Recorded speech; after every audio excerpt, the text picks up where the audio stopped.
Hey everyone, welcome to episode 25 of the 1.19 Skyblock series. To celebrate this little milestone, I will offer a world download in the description. So in case you want to check out this world, download it in the description. Right, so now let's continue. In between episodes, I've been AFKing here at the cauldron array for powder snow. So got a lot of chests already filled up, so we can definitely build that magma cream farm now.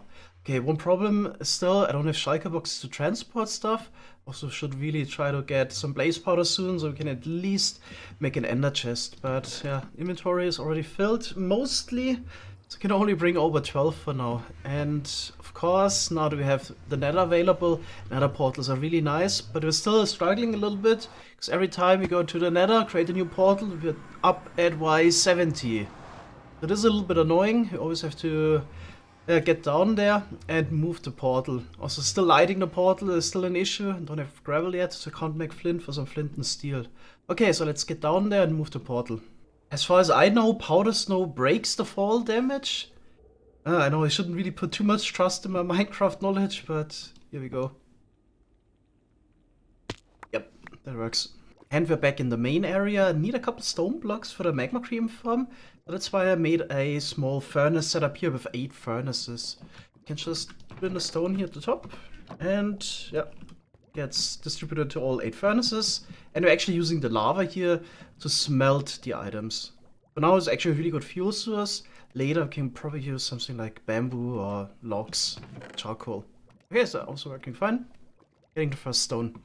Okay, then the next thing I'm gonna do is actually get the other types of villagers. Now that we have stone available, we can also get an armorer or weaponsmith, complete our gear. Ta-da! So I'm now full diamond, got a sword and armor as well with all the enchantments. So I got 6 more weaponsmiths and 6 armorers, and also made sure that I can sell iron to the armorers. So I got 24 villagers in total that I could sell iron to. So this is actually a really good XP source. I barely have to run over to the mob farm with this. And of course I can get all the emeralds from here. It's pretty good. There we go. That's one full run. And got almost 4.5 stacks of emeralds. Sweet. And with the addition of those villagers, the trading hall is also now complete. At least the part or the villagers they want to keep permanently. Temporarily, it's probably interesting to also get a stone mason. As pointed out in the comments of the last video. If we're lucky, we can get a dripstone block trade, which would definitely help accelerate the expansion of the dripstone farm. And might also maybe be interesting to get a cleric, so we can buy ender pearls and lapis.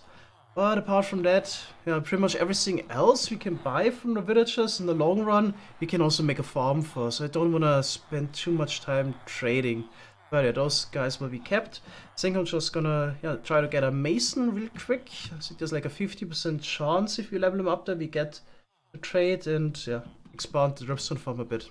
I was actually wrong on the 50% chance that the mason sells dripstone. It's more like 28% chance. There's 7 trades that are available on the journeyman stage.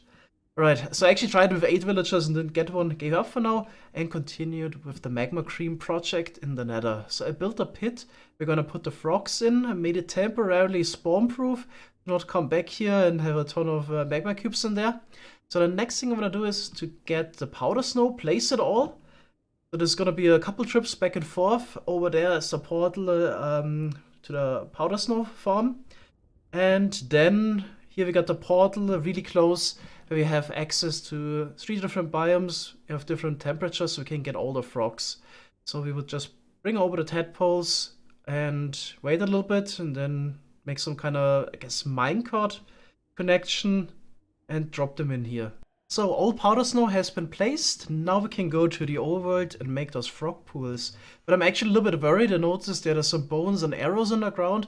I think we had a lot of skeletons spawning in this biome. There's a soul sand valley inside of the portal blocks. A lot of skeletons got sent to the overworld, and I think what happened is that they burned at daytime, and then some items got sent back. So I'm not sure how many skeletons are there. I was thinking maybe if you place a little bit of sea lantern, could probably prevent the spawning. Is it still light level 11 for the skeletons in 1.19 too? 1.19.3, this should be fixed. Yeah, okay, let's just go to the overworld. I think they should be able to just push me off, right? Guess we have some... Oh, even Enderman, okay. Doing our best here. Yes, an Enderman also spawned there, and there's still the Phantom. They burn at daytime. Okay, I guess we're good. Also, just recently slept. So this should no longer be a problem. Also brought a bed for here. Okay, then I just need to find that spot where the 3 biomes border, so we can make 3 different pools. Actually, was spot on with my nether portal. We are right in the center of it. So here we got the savanna biome. Here is the plains biome, moderate temperature, and the cold biome. We got the snowy slopes biome over here. Okay, let's actually try it out. The first batch, I brought over 15 tadpoles. Let's place them here. Okay. Yeah, I'm gonna place the rest, and I think I'm also gonna already run over and get the other tadpoles as well. So we can already hear the frogs. They should be all grown up by now. We can quickly check if we have all the different colors. And here the cold biome. Okay. Then I actually decided to not use minecarts. Maybe we can actually just do it with the leads. Could maybe be a little bit less effort. I brought a whole stack of leads. Just try to get them all. Just maybe get them to the portal somehow. Oh, I forgot they're jumping. Oh, yeah, true. Probably best if I do this batch first. Oh god, it's so scary. And then it's also hard to pull them here with the leads. Not even sure if this is a good idea, what I'm doing right now. Yeah, and then at least place some blocks above so they can't just jump in the void again. Okay, so hard to pull them. So slow, that's why. I think I got most of them, at least. No idea what they're doing in the nether right now. They at least already put some blocks above so they can't just jump in the void. So I thought ahead. Okay, that should be all of them. Yeah, let's quickly head to the nether. Okay, so let's see what happens. So I put the blocks above here. How did we get a red one? No idea. Okay, I think I'm just gonna pull them all towards, the fence there. And some probably went back, yeah. Okay, it's probably best if I go to the overworld again real quick.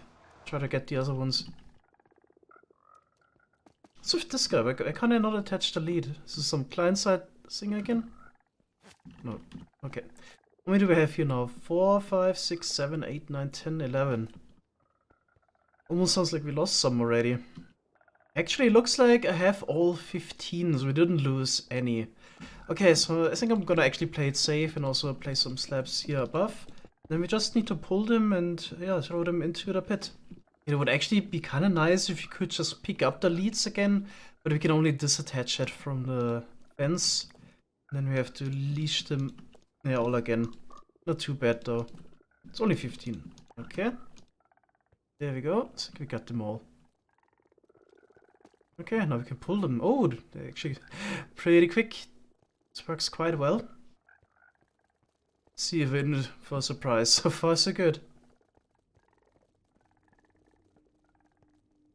Yep. Let's go up the stairs. Did not mean to do that. Okay, the frogs are in. I can also attach them here real quick. Before I freeze to death. Mine my way out. Did it just break powder snow? I think it did. You can actually break it. Okay, we have to actually run and get another bucket then. I'd say overall it wasn't too bad with the leads, so we can also do the same with the other frogs. I think with the minecarts we would have also had some issues. Okay, let's get those guys. Okay, here comes the next batch. So I'm just gonna attach it to the fence. And should I just push them or wait until they make their way in themselves? I would think sooner or later they should all just jump in, but I'm gonna push him. Okay, all the frogs are in. Seems like I lost 2 somehow, not entirely sure where they got lost, but we still got 43 and that should be enough. Okay, I think I'm just gonna break this. What? that's left behind? No, it pops after a while. Okay. As far as I know, the frogs shouldn't be able to jump out because they get slowed by the powder snow. Okay, then, yeah, next step is building the rest of the farm. Iron golem in the middle, and the spawning platform around, and on top the sea lanterns. Okay, the farm is all built up. Now we can try it out. All I gotta do is run a couple blocks over. Then we should get immediate spawning. Okay, let's see. Yeah, really didn't take long. Okay, and then hopefully it works just like in creative. So we definitely have a good amount of different frogs in there. Counted them, it was actually 42 in the end. Not entirely sure if I actually have a nice split, like 14, 14, 14. But as long as we have at least like 10 of each frog type, yeah, which definitely seems like should be fine. Okay. Yeah, also hopefully the golem survives. In creative it was no issue. Just doing this for over 2 hours, I think, in creative. Golem definitely didn't take any damage. Okay, then let's maybe rush over and see if we already got some froglights. Yeah, of course. Okay, we got all the different types of froglights. Oh, some blocks, of course, fell in there. Some leads and so on. So some magma cream already. It's actually, at this point, probably our best building block farm. You could build everything out of froglights, it seems. But I'm mostly doing it for the magma cream, so we can craft the magma blocks for the gold farm. So this was the initial goal. Yeah, definitely can build out of froglights. It's a couple hours of AFK time later. The farm works really excellent, especially when it comes to making froglights. Got 6 double chests of each color now. Actually stopped storing them because I already don't know what to do with all of that. When it comes to the magma blocks, it's a bit slower. We get about 2000 magma cream per hour, so that means about 500 magma blocks per hour. So we got 1700 now. I think this is actually enough for the gold farm. So we can always take full advantage of the void world. We can just build the farm really low like this one here, and then we don't need a ton of spawning spaces. But I think the best we should do now is actually go to the creative world again and design the gold farm real quick. Alright, let's make a gold farm in creative. I want to keep it really, really simple here, just to get started. So just some turtle eggs to attract the zombified piglins, and then kill them with fall damage. It's gonna be our first gold farm, definitely not the last one. We can make a better one later. But we're still lacking a couple of basic things. Like, for example, an item filter that isn't a complete pain right now, without any comparators. So the plan is just to have a couple chests here in the middle. And have just hoppers pointing into the chest from both sides. And I can manually pick up the stuff. So just mirror what we have at the top over to this side as well. And then we can filter the gold ourselves. So later, of course, this won't be done manually, but yeah, it's enough for getting started. Okay, then it's just a matter of adjusting the size. So the mob cap is roughly filled. Always the same, pretty much every mob farm. Alright, there we go. So we're getting 15,000 gold nuggets and 15,000 rotten flesh power with this farm now. I'd say this is definitely good enough. So no point really spending a lot more time on this. We can also quickly check the material list. So apparently we need 2,000 glass. A lot actually goes into the roof there. I could definitely replace it just with normal slabs, bottom slabs instead. And in order to get the rest of the glass, I still have some sand left, but we can also buy it from the librarians. A couple of those are already on higher ranks where I have the glass trade unlocked, so I can buy it there. Then we definitely have the magma blocks now, that's good. Yeah, then we need a bit of wood, but I was actually just chopping wood again. So the only problem right now would be to get the 9 turtle eggs, because we actually need to get turtles in the first place. Yeah, that's probably what we need to work on now. Back in survival in the overworld, so the closest beach biome from spawn was only 500 blocks away, so I extended a bridge here and provided a couple sand blocks for the turtles to spawn on. But I actually totally forgot to also get some seagrass so we can actually breed them. So I have to run back and get it real quick. Maybe when we're back there are already some turtles. I never thought it would be useful again, but we can actually use the manual fishing setup to get the seagrass. Perfect. And there we go, the first turtles arrived. 9, 10, 14. Yeah, definitely enough turtle eggs for now. Okay.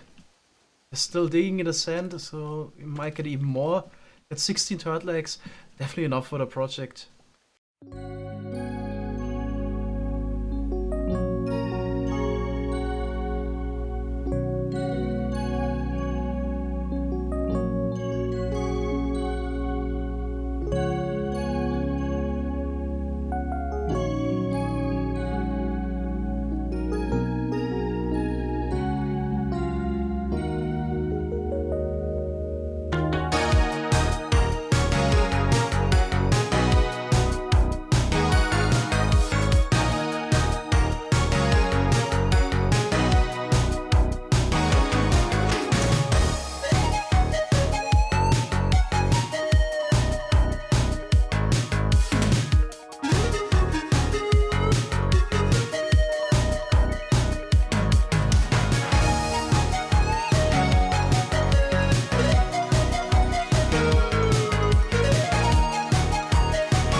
Alright, we have a working gold farm now and a really good supply of gold.